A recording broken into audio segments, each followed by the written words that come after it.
2025. As Thomas Paine once opined in 1776, these are the times that try men's souls. You are viewing Issues and Answers on the WCEG Network. I am your host, Norman A. Carter Jr. My goal is to enlighten your perspectives about our environment, our socio-political struggles, those banes of classism and racism that make all of our lives more difficult than they should be. And in so doing, our hope is to bring us all together in a human tapestry of brotherhood and sisterhood, bound together by threads of understanding, respect, and tolerance of our physical, racial, and religious differences. And hopefully, we can have a discussion of ideas based on facts, not fiction, that will encourage us to think critically, and not emotionally. You know, a 19th century Unitarian minister by the name of Theodore Parker once said, "The arc of the moral universe is long, but it bends towards justice."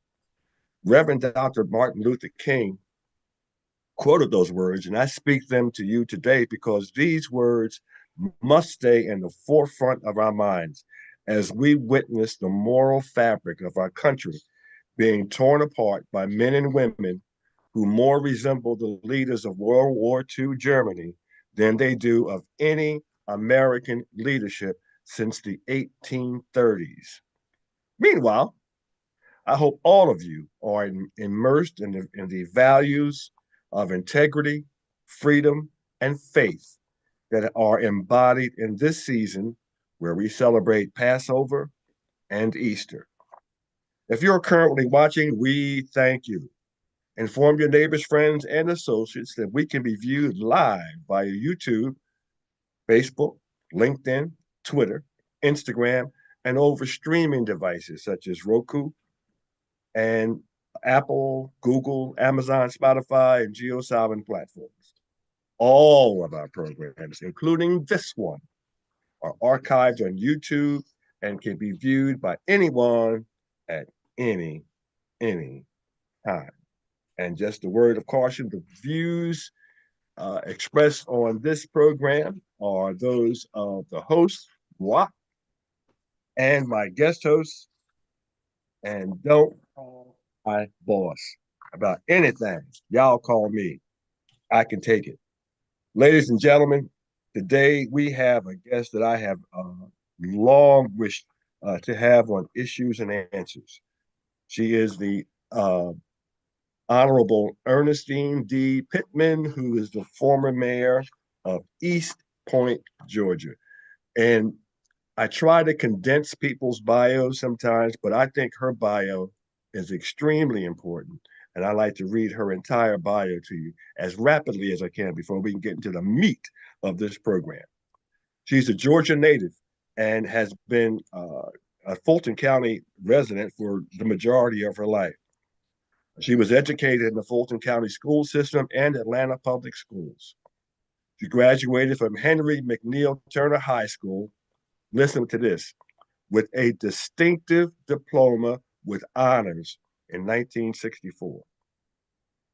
She was awarded, listen to this, full tuition scholarship to Spelman College and graduated in 1968 with a BA degree in mathematics. Wish I had her for a trig tutor. In 1974, she received a Master of Education degree from Georgia State University. She has a great love for people, and like my mother, she became a school teacher and later a political public servant. She has a thirst for knowledge and a desire to broaden the minds of children and adults, and that still remains her goals, even though she retired from teaching. Uh, she was elected, which is important, first mayor of the city of East Point in 2009. She was the first female and African American female council member ever elected mayor of East Point. She served on city council there, and she implemented many goals in developing East Point into being the city that it is today. Excuse me. During her years as an elected official, she worked to keep the residents informed through newsletters. She still does that, emails, and robocalls. She believes that an informed, this is me, educated population is the best defense against tyranny and the best foundation for democracy. Boy, that sounds like me, but that's former Mayor Honorable Ernestine D. Pittman. I am so happy to have you here, Honorable Mayor. Welcome to WCEG Talk Radio. Thank you, Mr. Carter.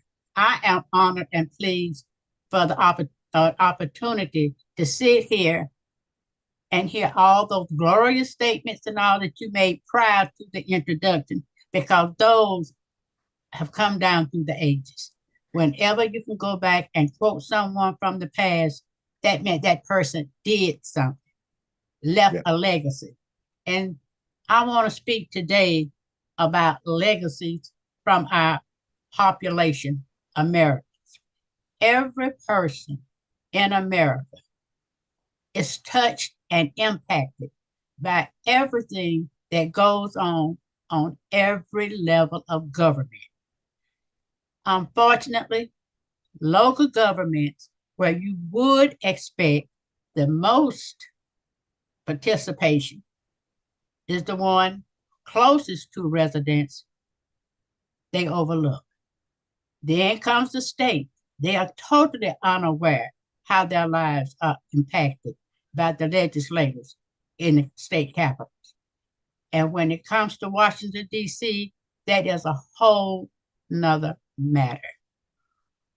I'm not playing with you folks in Washington. I'm not playing with any of the residents and citizens and immigrants in the United States. I believe in laws. Without laws, we live in a jungle. Without the enforcement of laws on the books, they are worthless. If you are an American citizen, according to the Constitution, that is your Bible beginning for laws, you need to understand that as an individual, you have certain inalienable rights granted to you, not just written down in a document, but for you. The preamble to the Constitution states, and I like this part all the I use it all the time. It speaks of the welfare of the people.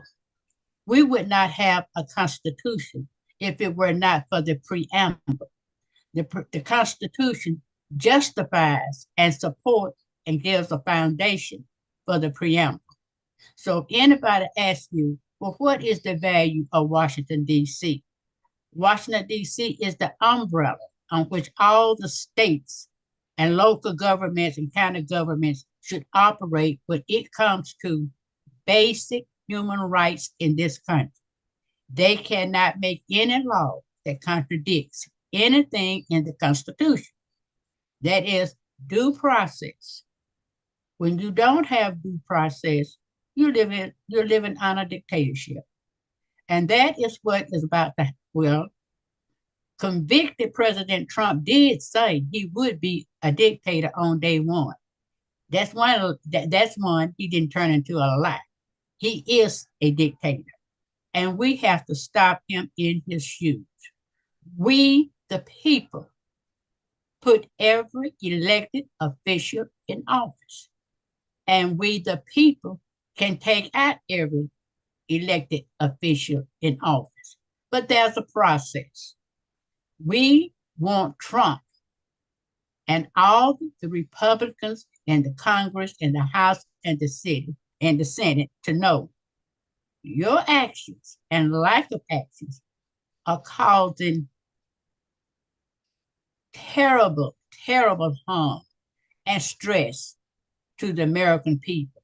Not only that, you are destroying our foundation when it comes to different departments, different agencies that we are dependent upon. I know ever since Roosevelt signed in the law for Social Security, Republicans have been trying to overturn it.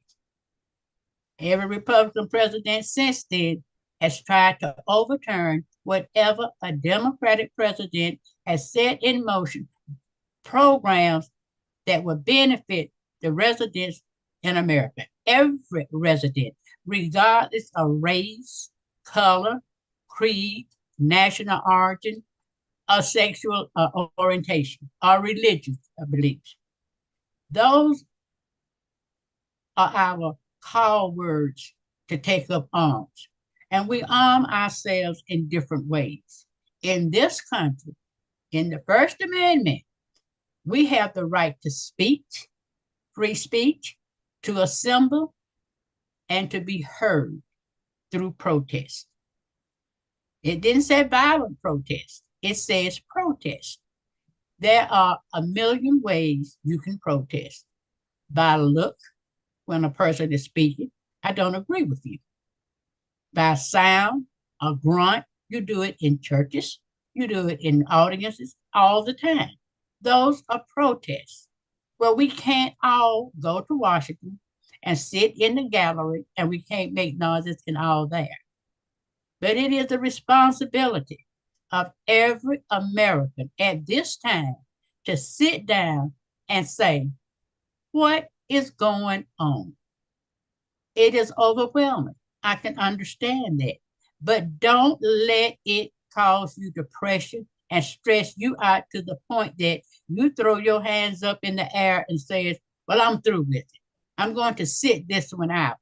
What I want to tell all the young people, I'm 79. So if you're younger than 79 and you were born after 1965, I don't know what you're sitting out because the civil rights movement had already taken place. Other movements prior to the civil rights movement had already taken place.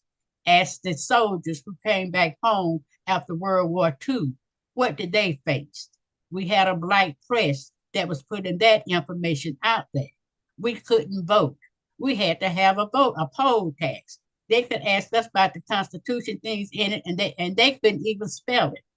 Well, the last graduating class in the United States of America that graduated after segregation was the class I was in. I was 18 years old in 1964. The Civil Rights Bill was signed in 1965.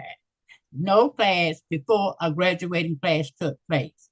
So yes, I am still fighting. Why? If you don't have anything worth dying for, you don't have anything worth living for.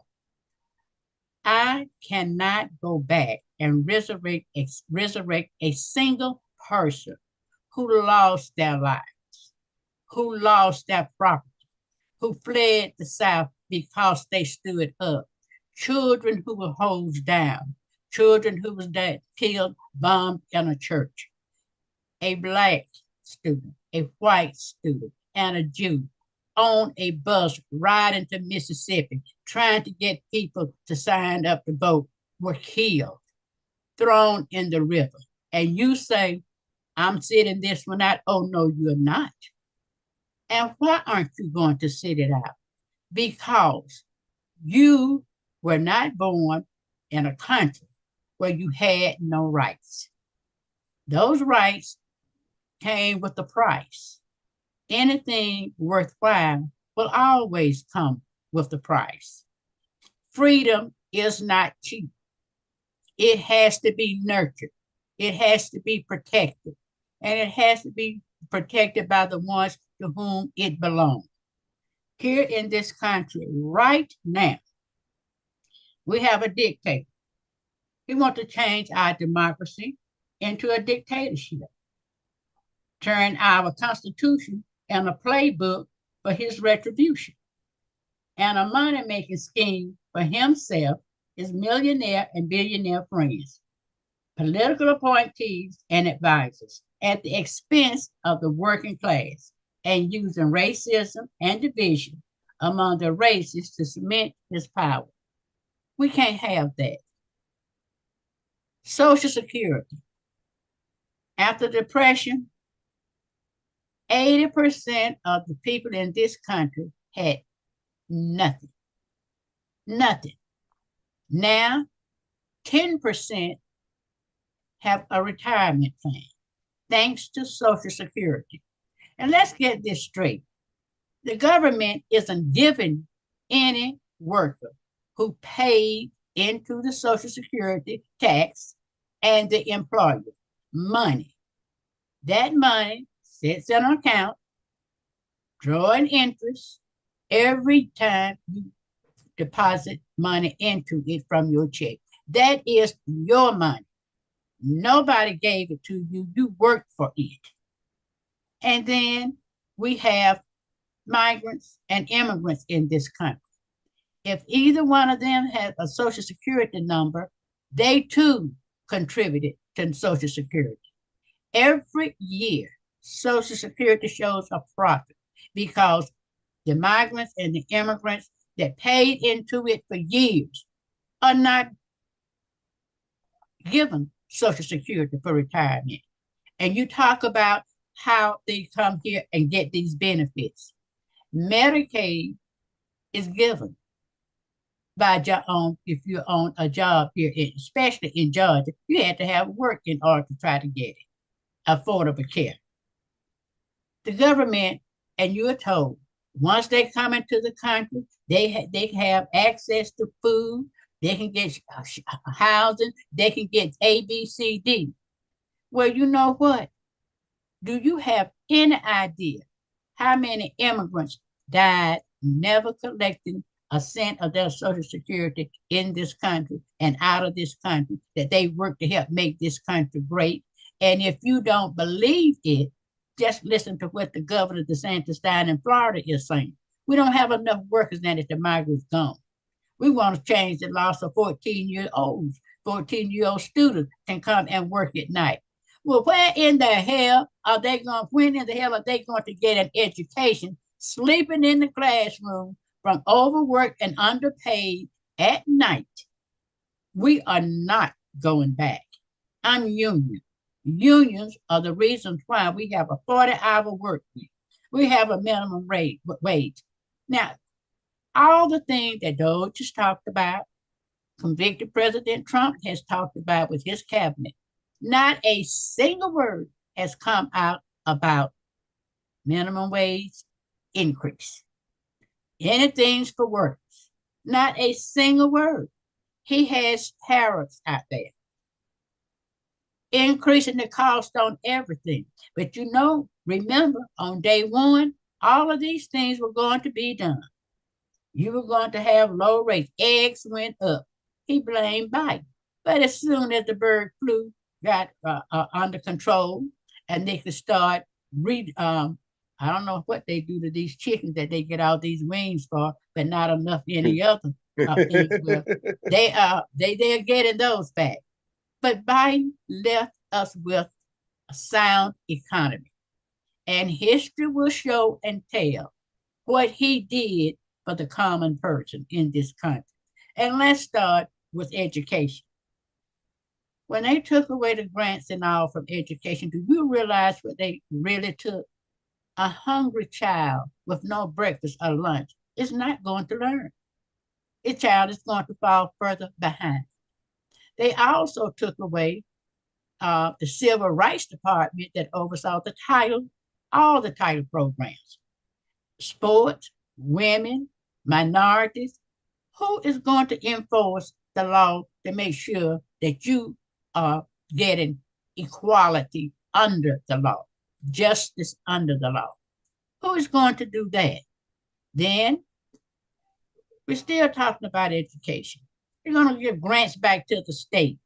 Well, did they not know the Department of Education grew out of the inequities and inequality and lack of the state enforcing the money that was coming from the federal government with any kind of criteria other than race to be distributed throughout the state.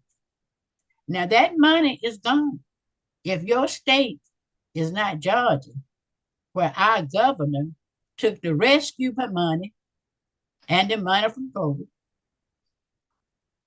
and have you thinking that he was such a great governor that this money came in from where? Who worked during COVID to pay taxes so that our coffers would be filled with the $18 billion that we have at the beginning of this congressional year, legislative year here in Georgia? That money came from the federal government. Now he's going to take $1 billion and give it back to the taxpayers. Well, if you didn't pay taxes of five, you're not getting any money. And what is $500 for a couple? $250. I went to the grocery store the other 2 days ago. $136. All these bags with nothing in them. I did not have enough to fix a meal that would be called either breakfast, lunch, or dinner. And I can't afford it. But freedom isn't about what one can do. It is about what we all can do. And we all can do something in this country because without education, we are dead, dead, dead. Our children are too. They deserve much more. Now let's get back here to Biden for a minute. President Biden forgave a lot of loans, student loans. That program ended. And it is important to note, sad, he made sure that that money that was forgiven was not taxable. Now, what do you think convicted President Trump is going to do? He is going to have them to tax that money. If you had a student loan that was not forgiven before January 2025, and it goes into effect after that, you're going to pay taxes on it. Now, I want to ask all of you out there that's listening, how many of you and friends that you have and family members can afford to pay college tuition without a Pell Grant, without a student loan, out of their pockets? They can't. I don't care how bright the student is. We are not graduating classes of geniuses. And when they do graduate, what is the alternative to college? Where are our technical schools, our vocational schools? The state, what state is doing something about that? We need those schools. The Navy cannot build the ships that they need because they don't have enough welders. They don't have enough skilled technical and vocational workers who would be making six figures in that industry. We need to talk about work. Have you heard anything from the convicted President Trump and those? No. And let's get back to what they're doing now and what you can do to stop it. Every cent that they are dealing with up there, that money comes from taxpayers. Musk does not pay taxes. Yet he has a $38 billion contract, among others, for the spacecraft that has gone up twice and came down twice before ever getting out of the atmosphere. SpaceX is poorly rated. It is not the highest rated spacecraft program in the country. There are three under them. One of those is the best. I got to go get that name up, but you go and look it up. Now let's get back to what they're doing.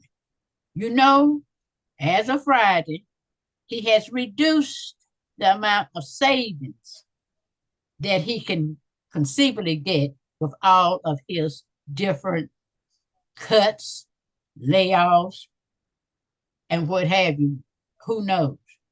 But one thing he has been able to do is to bring in his tech student crew who have no idea how government works, no idea about governance, has no idea the interaction and interagency. Whoever, only a fool will go into any place, find all the experienced workers and all, and think he or she is going to make a difference. That is going to be a positive impact positively on the workings of that operation. That is what they have done. And you, we, the people, can stop that. Our voices. We don't need the violence. Please, no violence. We can do this together. There are hundreds of organizations coming up with protests on the street. If you can walk and march, that is the normal protest we have heard and talked about. But there are different ways to protest. There are ways that each and every American can protest. You can be on your bed with your phone and call Washington every day. Let's make it for 4 times a day.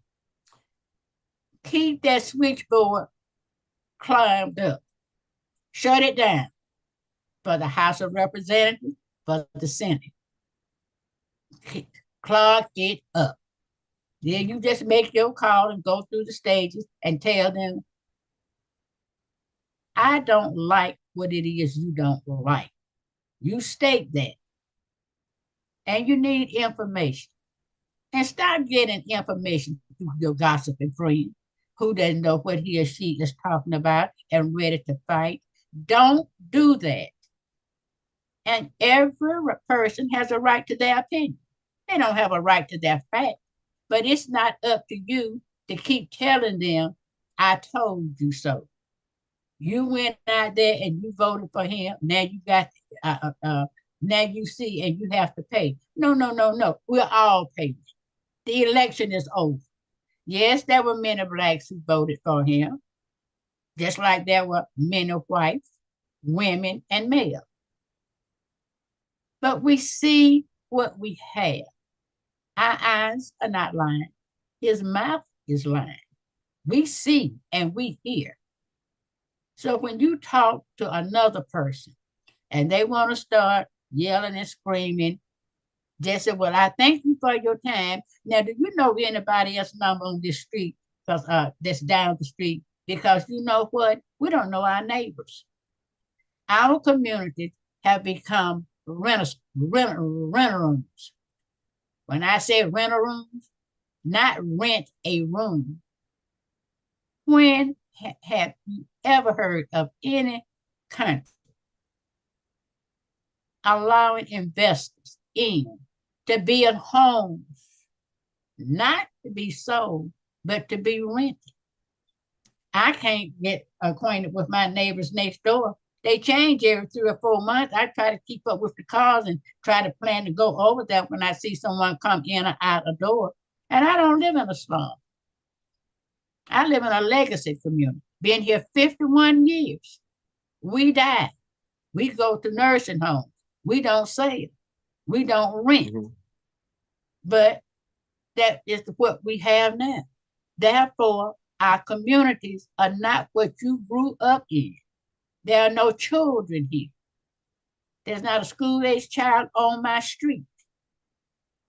So that means we're going to have to get up and do. At any age, if you're not dead or near dead, there's something you can do.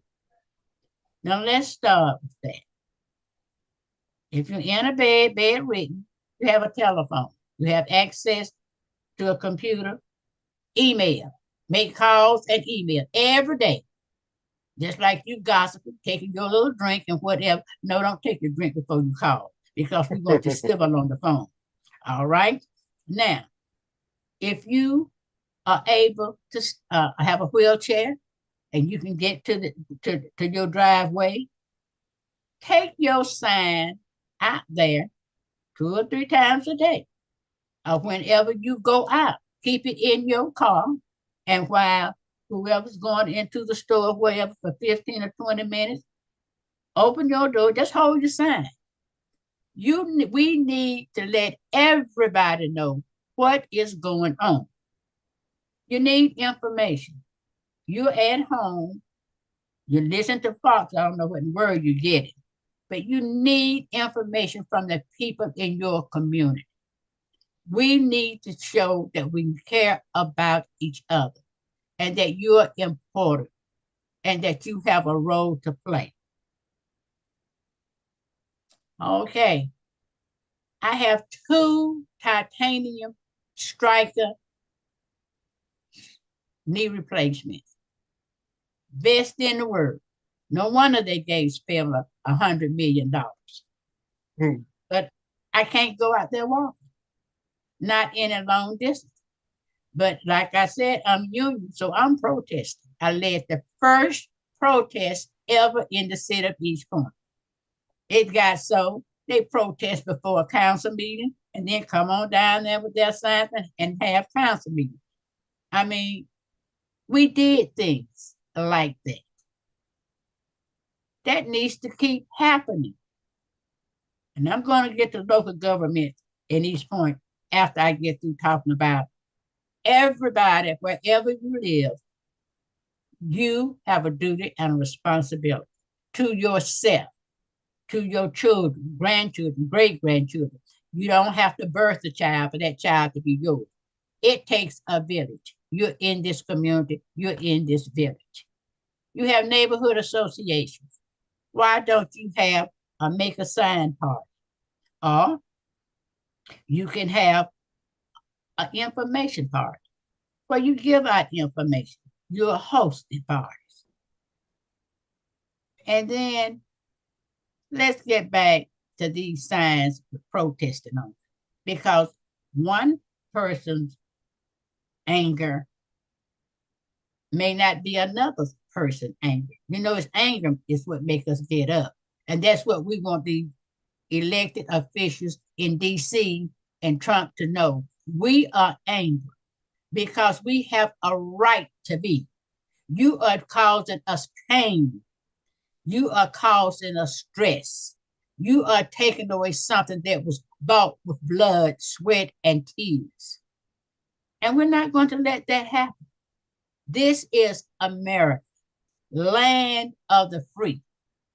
We are free, and we will remain as free as you are willing to fight. So get your sign. Go stand on your sidewalk. Go up the street, stand on the corner. Somebody else come along, may join you or not. I consider a pop-up protest will consist of either from 1 to 20 people over time. 3 of us protested on in front of City Hall. All 3 of us were 79, and my 10, 12-year-old granddaughter. We had our signs. We popped up. And stop honking your horn. If you can honk a horn, you can stop a car, take out a sign, and stand too. Don't wave at me. I'm not out here trying to get attention for myself. I'm out here because you in that car riding, you matter, and I matter. So when we have pop-up protests in a place that's public, on the sidewalk, keep moving. In front of a building, keep moving. On your street, you can move up and down the street. On the corner, don't impede traffic, but be out there. And if anyone asks you, why are you out here? You're fighting. You're fighting for freedom. Not against Mr. Communist, that the people in Russia didn't know, who thought it was a person rather than a form of government. And that wasn't even a form of government. It's how they were treated by the Communist Party. Now, I don't know what to call Trump's party, but whatever it is, it has taken all our resources. Do you know why convicted President Trump really want agreement, Canada and Russia and uh, uh, Putin and Trump together want Ukraine for their minerals. They have raped Africa. They are being thrown out of Africa by black leaders coming in and reclaiming their diamond mines. That's one reason why Musk is out of South Africa.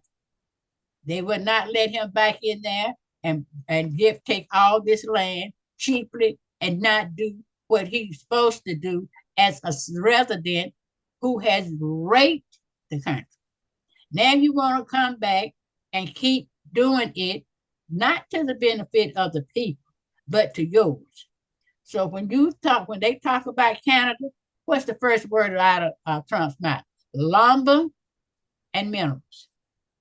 Talk about Greenland, minerals. Ooh, and their research. Why is that so important? Because the future is in chips and technology. And they have it. They have it. Now he wants to open up all protected forest land to logging. We have enough landslides around here in this country. We cannot afford to let billionaires and millionaires take away from us and use it to buy their super jets, fly around the world, have houses here, there, and yonder. They hear of a storm. Oh, they may not even hear of a storm because they closing down. No. Who's going to tell us about this hurricane that's coming to give us some kind of warning so we can get out of the way, or a tornado? They will know. So they get in that plane and go where it's not happening. They have the money to rebuild. So he wants to get rid of FEMA. What state has the resources to go in and do what FEMA does for the people? It hadn't happened to you yet. But we can't live just for our own selfish desires. We live in a country that says we the people. We the people elect. We the people can recall, or we the people can vote out. And let me tell you, we the people, you need to know who it is you're putting in these elected positions and hold them accountable. Now let's hold convicted President Trump accountable. We did not elect Musk. And what is his title? He's all over the place. The man is not a genius. He did not build Tesla. Two people started it. His daddy gave him money out of the Emerald mine. He went in as an investor, ended up buying and pushing them out. And Twitter had made a profit since he took over. That's what he calls X. What? Only a fool knows everything and can do all things. And we know that is not true. So why are we allowing him to go through there destroying all these different departments that were created by Congress? And where are they? They are the ones we need to be talking to. They are the ones who need to see us in the streets along with Trump. They are the ones who need to hear. Back home, I saw this lady, I saw this man, then I saw two, I saw three. Now they planning on a whole protest. Every one of you count.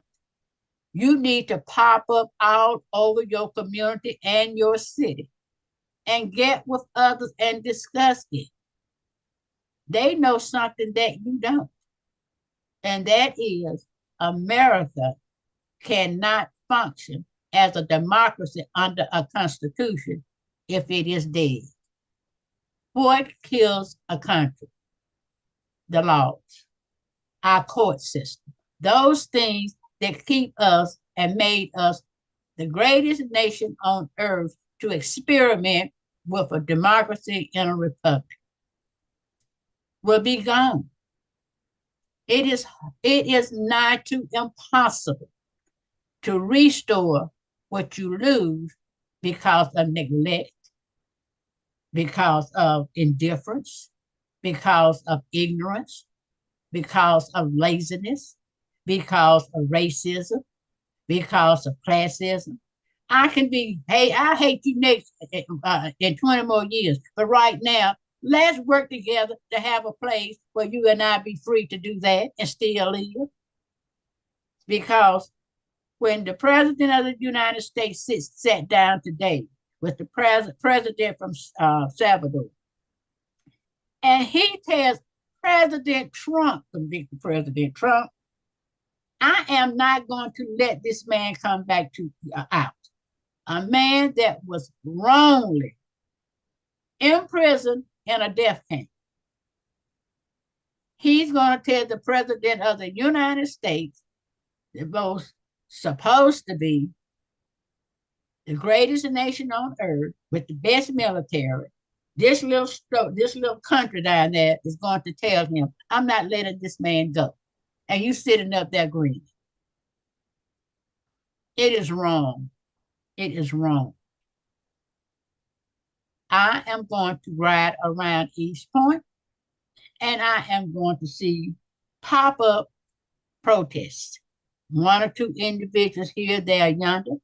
And if I don't, I'm going to start honking my horn and I'm going to start calling folks asking, where are you? If you're not telling me I'm calling, I'm emailing, then you need to be out there on the street.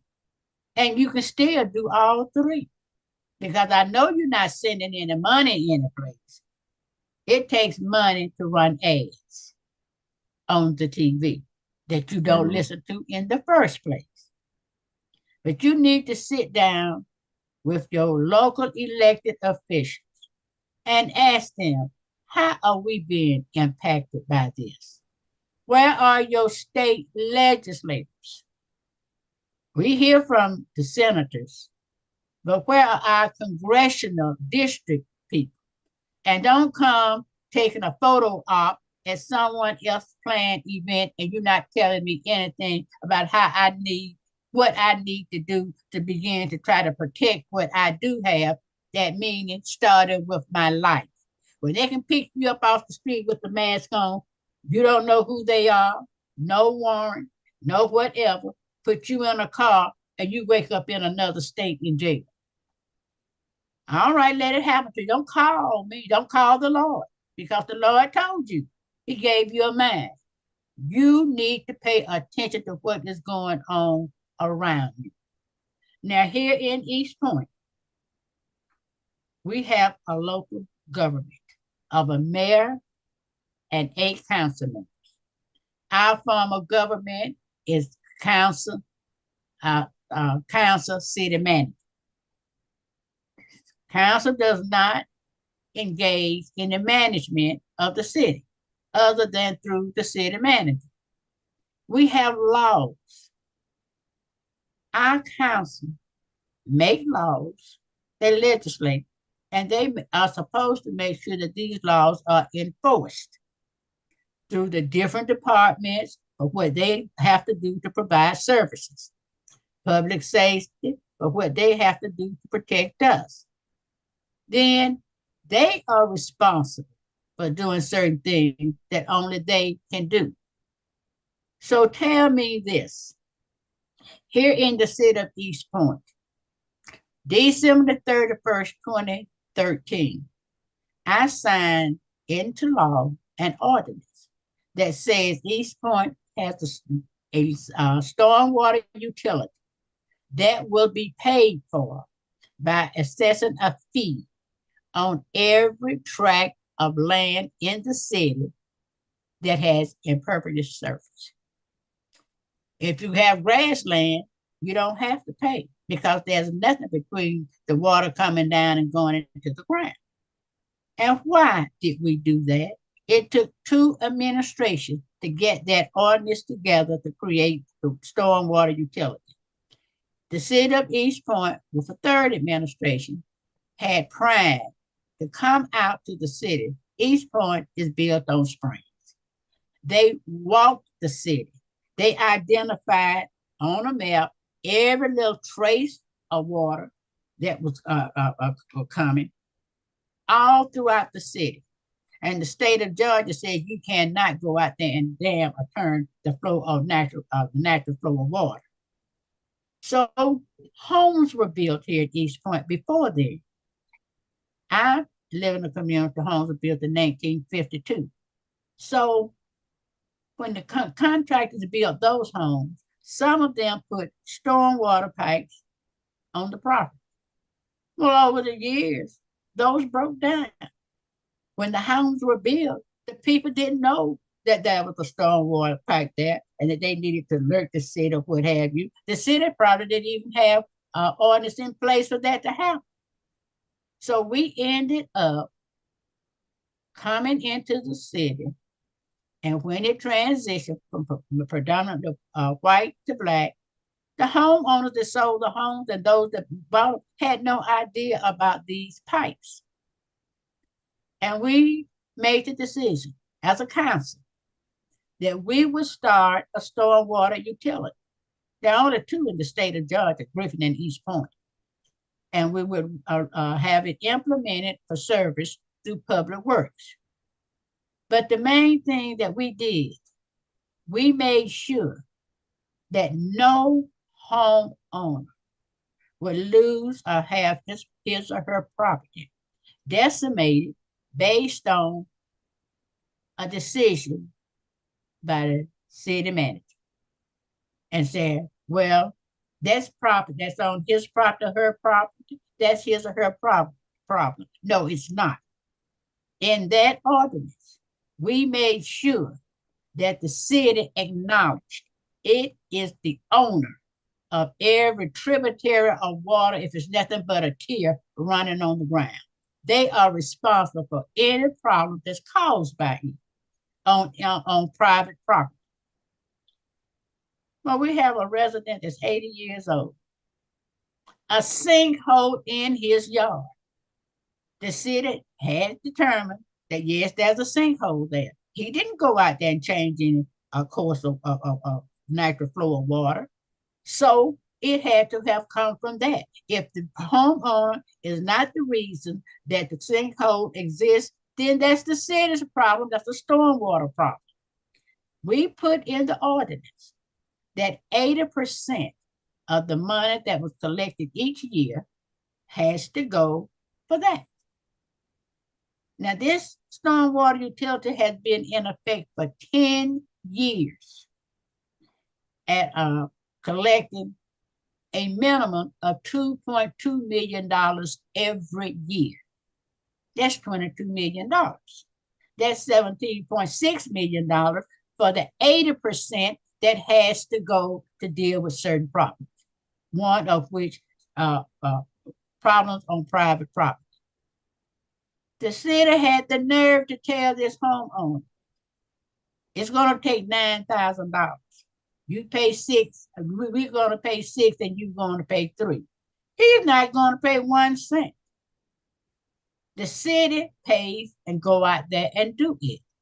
They have the equipment, they have the money. Where's the $17.6 million collected over 10 years? I will be doing an open records invoice request for the last 5, because the first 5 they gave me weren't even worth looking at. All right. Also, we made sure that if the city manager was not going to be the last word on whether or not the homeowner had to pay and how much, then who? We came up with an administrative board of 9 residents appointed by mayor and council. Do you know that board has yet to be set up? They have been collecting, the city has been collecting money for 10 years without an administrative appeals board in place. We state the appeals board, we don't want to be it. So we're going to set up an appeals board, and it will operate like the civil service board. The homeowner, if there's a disagreement between he and or she and the city, will appeal. Those 9 residents would have a hearing. The person, both sides, the city would present their side, and the resident will present his or her side. Based on the recommendations coming from this board to the council could then determine whether or not to take the recommendation as given, change it, or disregard it altogether. But they would have to make a decision as to whether the resident would pay any, all, a sum of the $3,000. Here he is before Christmas. He let the city know about this problem. It is now April. It has not been fixed. And it's still there. I went by that day before yesterday. It is still there. And he can't appeal to a non-existing board. And only after appealing to the board, if he disagrees with that, could he go to Superior Court. So he's sitting there, hands tied, with no recourse. But, the state has a process called a writ of mandamus that allows anyone to go to court to make elected officials do what it is they're supposed to do. And if any information is given during this hearing, the judge can determine whether or not there was fraud, violation, abuse of power, violation of the oath of office, or whatever another remedy is needed in Superior Court. But that is the judge's decision. Now, here in East Point, local level, we know that our elected officials have made serious and grave violations in the city that has cost the city much money. And several of us have the documents stating this. But for some reason, residents are intimidated, or they want a favor from a council member, or just don't know. And they sit back and suffer from lack of knowledge. You perish from lack of knowledge.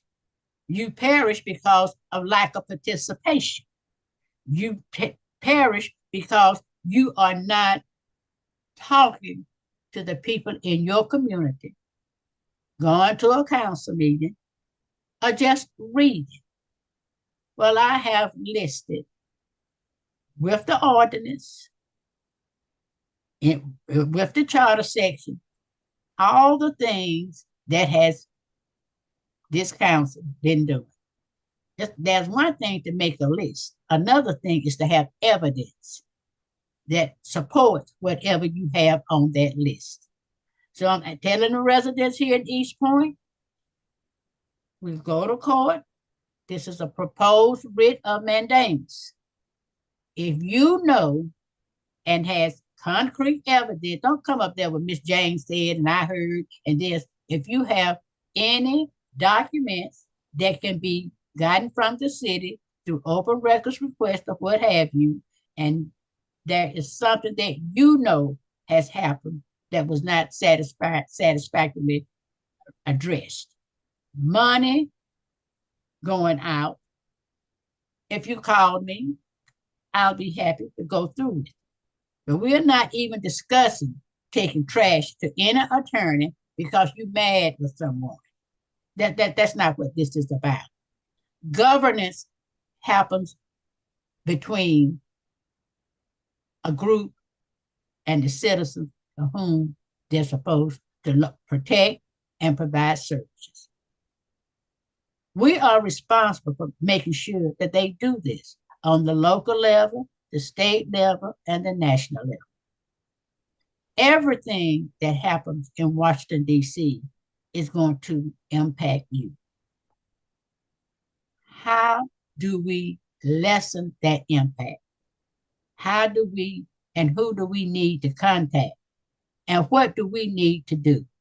We need to call our congressional offices for your House of Representative member, and the Senate. Well, you said, well, the ones in Fulton County where I live, they are working for us. Well, do you know what? You know what bus rides are? Do you know the late Jose Williams went to Forsyth County? He didn't live there, but they were up there talking smack and all. So he Mm, decided to let them know we're gonna come up there on a bus ride. Freedom Riders came from out of state to go to Mississippi, passing through Georgia. Yeah, the buses were burned and they were beaten and all in jail. That was what some of you who were born after 65 didn't know about, unless you read about it or you heard about it. Well, now it is our time. We can go visit these places in Georgia to look at the scenery and have a sign on our bus. Democratic Party ought to be able to hook us up with some people who live there, Democrats who live there, and let them know, well, we're coming down just to have some tea with you. And we have friends on the bus that will have a few signs and all to help educate them what's going on. SCLC, they're glad to help us out. There are always people out there who know how to do these things. We are foot soldiers, but foot soldiers, boots on the ground and feet on the street. I had to explain this on my Facebook page because that's what I use. Boots on the ground are worn by people who protect. That's soldiers. That's firemen. That's your parents. When they get up and feet hit the floor and they put on their shoes, they're going out to work. They're out at home taking care of you. So boots on the ground and feet on the street means you are out there protecting your rights, and the rights of others. Let's do that with these pop up protests. Any sign that you want to write, don't write trash on the signs. Uh, we can get by with a little few misspelled words, but we're not putting your cursing on the side. You hadn't heard me curse yet, except to say hell, and I'll say hell no and hell to the no. But mm, let's get up, let's stand up, and let's do it together. Stop beating and reliving an election that's over. No, he did not have a mandate. Of all the votes that were cast, he did not get half, which meaning more than the other half went to someone else. And that someone else was not Kamala. She got the majority of them, the overwhelming majority of them. Some didn't even vote for president, and some voted for others on the ballot. But they did not vote for him. The majority of the voters who went to the poll did not vote for Trump. He has no mandate to act like the jackass that he is acting up there in Washington and going on a beautiful, oh, everything is just beautiful. Coal is beautiful. And had coal miners would not have the protection they have now with their hospitalization and insurance had it not been for President Barack Obama. They had cut it out. He went back and reinstituted it. Learn your history so that you don't become what they said. If you don't know your past, you'll end up right back in. mm. I can't pick cotton. The Lord did not have me born in slavery. My shoulders are too narrow for anybody to ride. I will walk with you. I'm not carrying you unless you need to be carried. Please, I pray, let's not give our country away. We may not have the best and perfect life, but we have the best than any other country in this world. Let's not give it away because we are not going to get it back. Just it didn't take over what it take overnight to get it. I can't believe it's just been January and all the things that have changed in this country.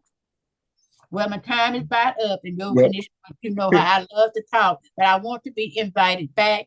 And Mr. Carter, thank you. I mean, Councilman Carter, thank you so very much for having me here today.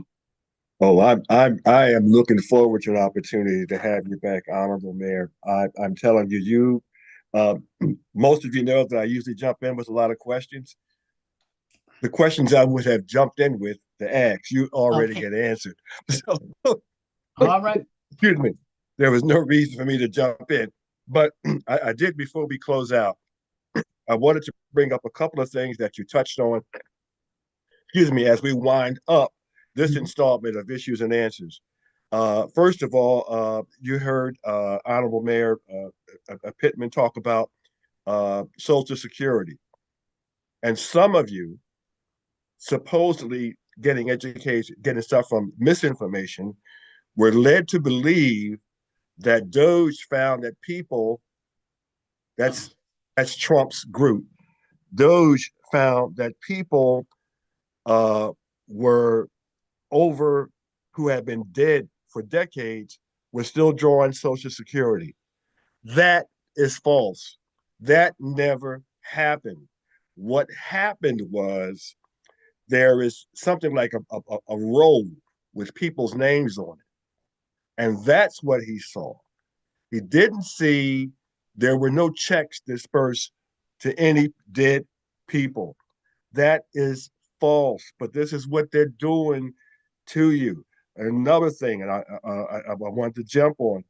You mentioned something earlier, and about tech schools, and I just want to remind our audience that in the beginning of next month, I will have a representative from Gwinnett Tech and probably some other technical colleges who will be on WCEG Issues and Answers to tell you about this very important alternative to college that you would be surprised. There's tuition money out there for people going to technical colleges. And guess what? Uh, they have it's over a 98% employment rate Mhm. after a 2 year stint in a technical college. 98%. Folks, come on, get with the program. Um, also, uh, I wanted to close out uh, with a few things. Uh, we've touched on the authoritarian rule of this man who's now president, who managed to corrupt our Supreme Court, who has um, I use the word emasculated, but he has taken the spine out of our legislators, Democratic and Republican. And uh, this is part of a plan. This is part of a plan. This is what they're doing. It starts with dismantling the education process, because those of you who are my age and older know that once you dismantle the education process, then you control the employment process. Then you can't get a job. So, yes, this is why they want to get rid of or dismantling the Department of Education, because it's through education, folks, that we progress in this society. And that's part of a mandate. And the first thing they will say to you is, well, you don't have the proper education to get this particular job. You folks who don't remember Brown versus Board of Education,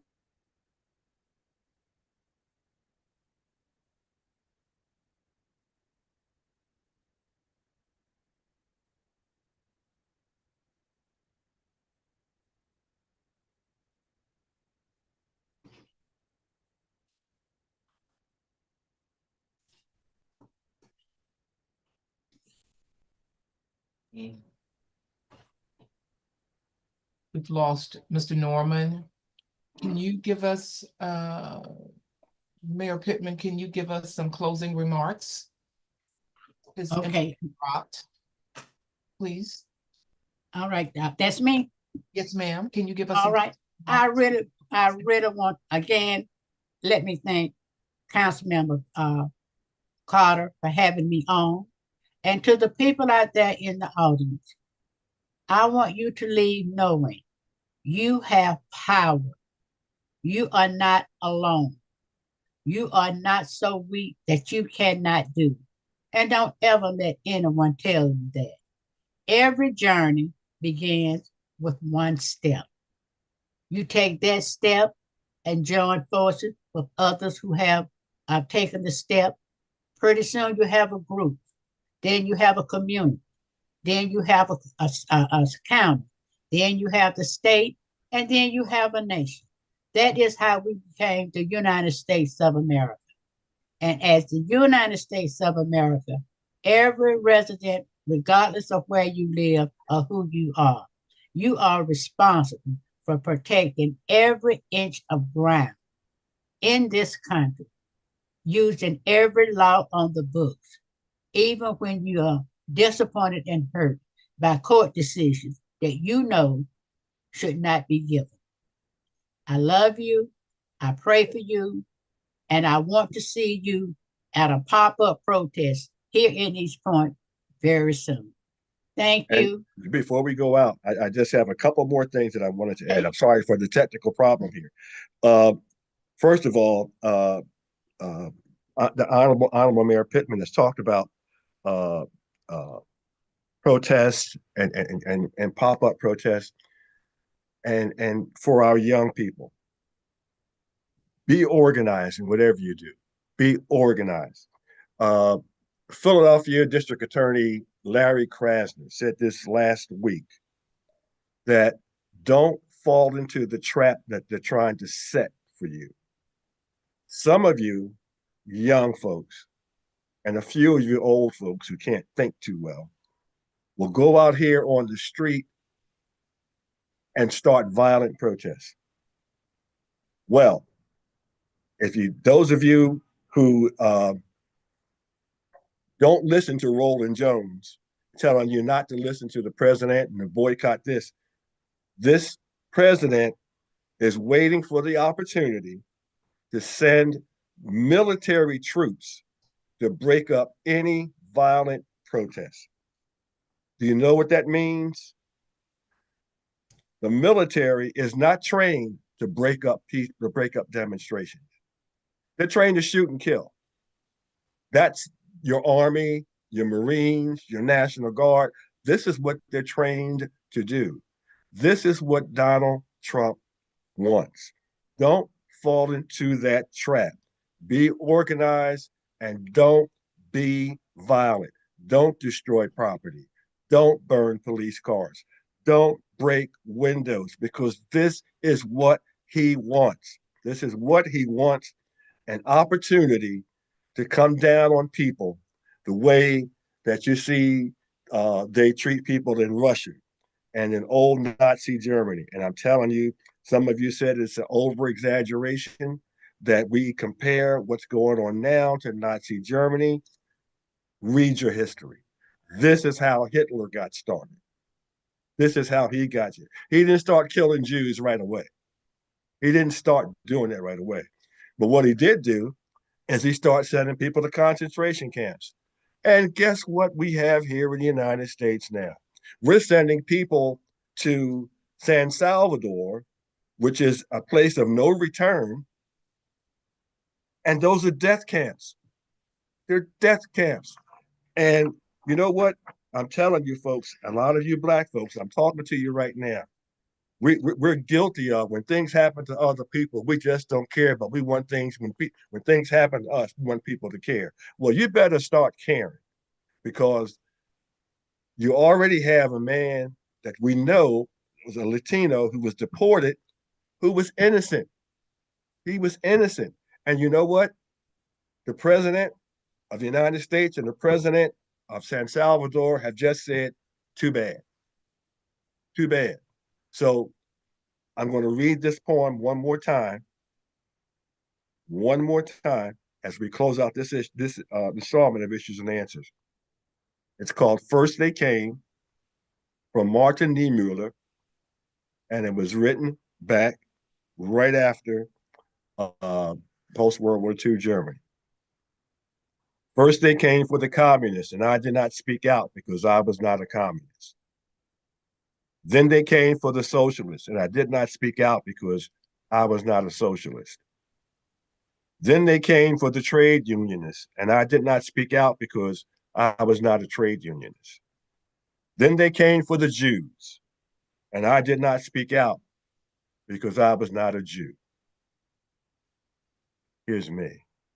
Then they came for the Latinos, and I did not speak out because I was not a Latino.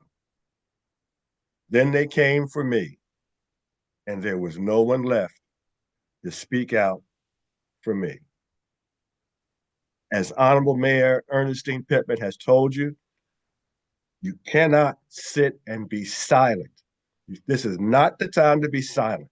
This is the time to be active. This is the time to stand up and get up off your knees. All right? This is the time to be active. Honorable Mayor Pittman, I can't wait to have you back again. It's been a joy. It's been an absolute joy. And ladies and gentlemen, this is another installment of Issues and Answers. We're running a little bit over time. We got to get out of here. Thanks for being with us. We'll see you again in 2 weeks. Thank Peace you. out.